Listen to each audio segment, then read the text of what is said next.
Sa iba pa mga balita, nagsimula na ang Philippine National Police o PNP sa kanilang investigasyon kaugnay sa sinasabing black cigarette o tuklaw. Alamin ang detalye sa report ni Chelsea Victoriano. Aresto na ang grupo na pinagkukunan umano ng black cigarette o tuklaw. Matatandaan na nag-viral ang video kung saan nangingisay ang 3 estudyante matapos makahit-hit ng tuklaw o black cigarette sa Puerto Princesa, Palawan. Ang suspect ay 5 estudyante na may edad 19 to 25 years old na nakunan pa ng marijuana sa isang buy-bust operation.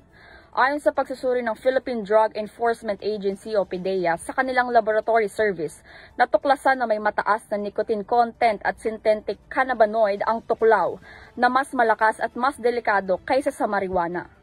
Sa pahayag ni Police Chief Christine Tabdi, ang kanilang nahuli ay ang mga identified source ng tuklaw sa Puerto Princesa.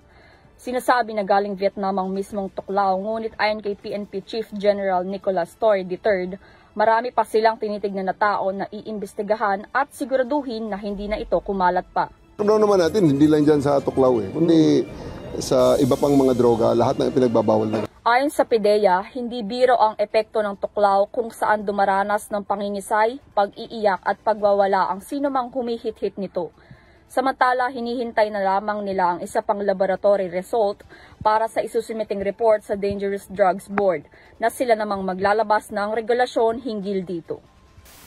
Lumabas sa initial report na may bentahan online ng nasabing kontrabando, kaya naman mas pinaigting ng PDEA at PNP ang kanilang investigasyon. Para sa EuroTV News, Chelsea Victoriano, sumasaludo sa bawat Pilipino.